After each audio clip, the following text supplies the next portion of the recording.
Have you ever rehearsed exactly what you're going to say for like 30 minutes? Maybe you're sitting in your car before a high-stakes meeting, or you're just hovering outside a crowded party. Oh, absolutely. Like gripping the steering wheel and going over every single word. Right, and you have it down, you know the material, you know exactly what you want to say, but suddenly you walk in, someone asks you a direct question, and your mind it completely goes blank. It is the worst feeling. Just total empty space, like a dial tone in your head. Exactly, a dial tone. And it is just so incredibly frustrating because logically, you aren't in any actual physical danger, but your body reacts as if you need to, like, fight for your life. It feels like the ultimate betrayal by your own brain, honestly. It really does. Welcome to today's deep dive, everyone. I'm your host, and today we're looking at the neuroscience of shyness. We have a fascinating script as our source material today that completely breaks down the brain science of why we feel shy, and more importantly, how we can rewire it. Hi, everyone. I'm the expert for today's episode, and I am so excited about this topic because understanding this science changes everything. It really does. Our mission today is to prove that shyness is not a personality type, it's not a character flaw, it is a neurological event. And we're going to uncover the practical science-backed steps to retrain the brain for genuine social confidence. Because once you see it as a mechanical process in the brain, it takes so much of the shame away. Okay, let's unpack this. Why does the brain betray us in perfectly safe social situations? Let's look under the hood. Well, to understand it, we have to look at the brain's alarm system. There's an almond-sized structure deep inside your temporal lobe called the amygdala. And that's our threat detection center, right? Exactly. It operates completely beneath your conscious awareness. It is just constantly scanning your environment 24/7, asking one simple question: is this safe or is this dangerous? And when it decides something is dangerous, It hits the biological gas pedal. It instantly floods your system with stress hormones, things like adrenaline and cortisol. I think most people intuitively understand that response for a physical threat. Like, if a car swerves into your lane, instantly your heart rate spikes, your breathing gets shallow, you don't even have to think about it. Right, because that response keeps you alive. Mhm. But here is where the data shows a crucial divergence for people who experience shyness. Their alarm goes off at the wrong time. Precisely. For shy individuals, the amygdala fires with the exact same intensity for social threats as it does for physical ones. Oh. Yeah. So walking into a ring full of strangers, sitting down for a job interview, or even just being perceived by a group, the amygdala registers those as actual literal peril. So it's basically like a smoke detector going off because you burnt toast, but your body thinks the whole house is on fire. That is the perfect analogy. It is a total false alarm, but your body doesn't know the difference. That is so validating to hear. It's biology, not a personal failure. But how does that explain the blank mind phenomenon? Because if I'm running from a bear, I still know my own name. Why do we lose our words? It all comes down to resource allocation in the brain. When the amygdala hits that gas pedal, it demands a massive amount of energy. And it steals that energy from a second brain region, the prefrontal cortex. Which is the rational thinking part of the brain. Exactly. It's the high-level language-producing center. It usually acts as the brakes to the amygdala's gas pedal. But in a full alarm state, the prefrontal cortex partially goes offline. Oh, so that's the part of the brain you were using in the car to rehearse your brilliant talking points. And suddenly it's just disconnected. In a survival situation, your brain thinks, we don't need complex vocabulary right now, we just need to run. So it shuts down linguistic processing to save energy. That is mind-blowing, and again, just incredibly validating for anyone who has ever beaten themselves up over stumbling through an introduction. But I have to ask, if it's a biological alarm system, are we just born with a faulty alarm, or do we build it? That's the big question. And the data breaks it down clearly. Only about 30 to 40% of shyness vulnerability is heritable. Wait, really? So the majority of it isn't genetic? Right. That leaves 60 to 70% shaped entirely by your environment and learned experiences. Yeah. Things like early social rejection or growing up in an environment where mistakes were heavily criticized. So the brain just learns, hey, social visibility equals getting hurt, and it recalibrates the alarm to be super sensitive. Exactly.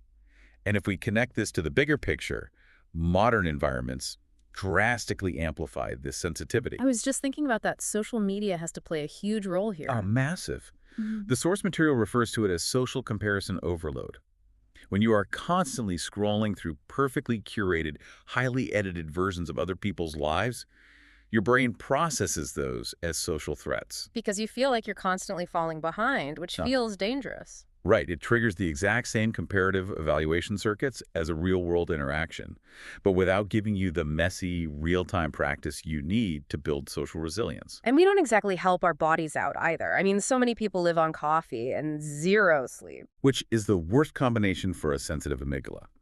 Caffeine directly spikes the exact hormones adrenaline and cortisol that make the amygdala hyper-reactive. You are literally fueling the gas pedal. And I'm guessing sleep deprivation wears out the brakes. Exactly. A lack of sleep significantly drops activity in the prefrontal cortex. So your rational brain is weakened before you even walk out the door. That makes so much sense. But we should probably clear up some myths here too, because people use the word introvert all the time when they actually mean shy. Yes, this is a huge myth. Introversion is not shyness. Introversion is just about how you recharge your battery. Introverts need alone time to do that. Right, whereas shyness is about fear. Exactly. Many shy people are actually extroverts who deeply crave connection, but they are blocked by this biological fear response. And what about confidence? People think confident people just don't get nervous. Also a myth. Confidence doesn't mean a lack of nerves. It just means interpreting that physiological arousal, the racing heart, the sweat, as readiness rather than a threat. Okay, let me throw a wrench in this though. What about the liquid courage myth? Doesn't alcohol actually help calm you down at a party? The source data is fascinating on this. In the very short term, yes, alcohol temporarily suppresses the prefrontal cortex and the amygdala. It dampens the alarm. So feels like it's working. It feels like it's working, but it creates a dependency pattern because your brain never actually learns that the sober environment is safe.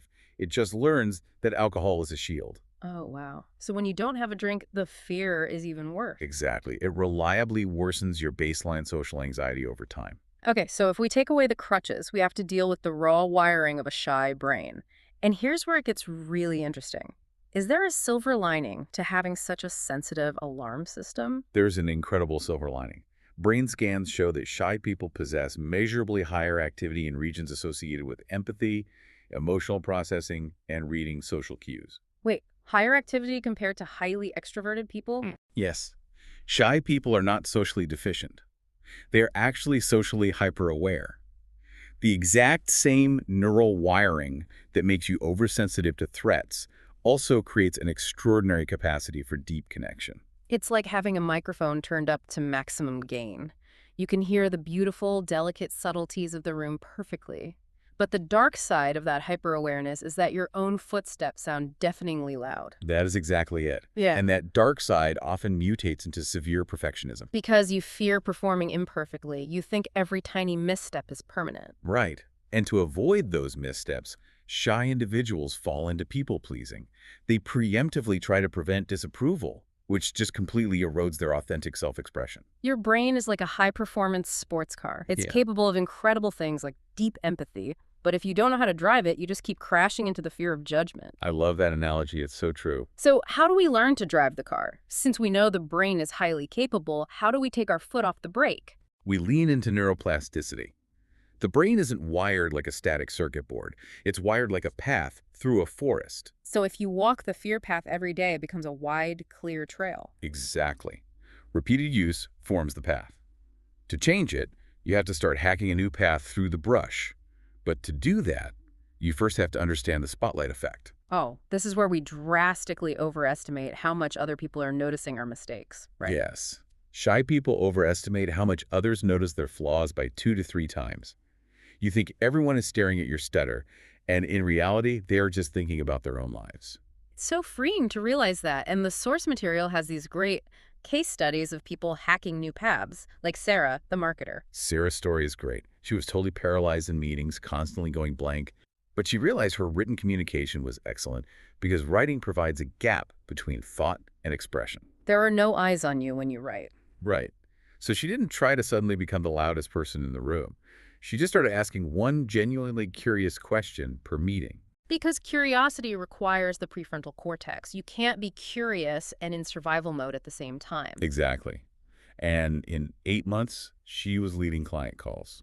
And then there was James, the data analyst. He avoided management until he was 42, and he was constantly over-apologizing when he had to lead a meeting.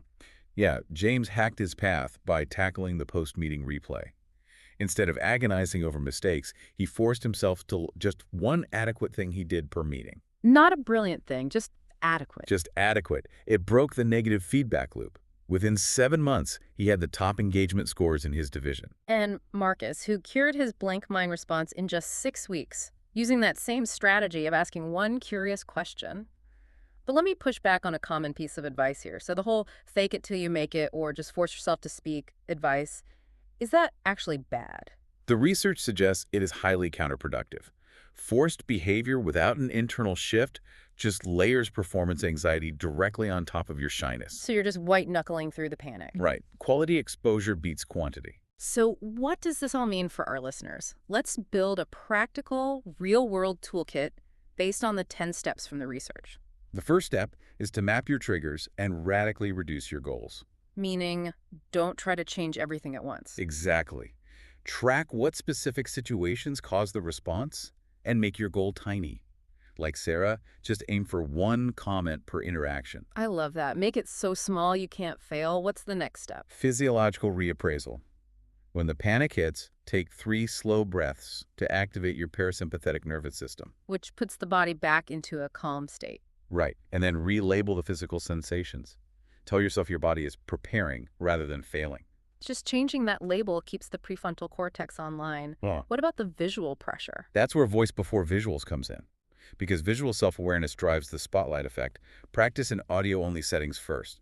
Make a phone call instead of a video meeting. It takes the pressure off. And we definitely have to stop the post-social replay. This is crucial. Interrupt the cycle of obsessing over mistakes.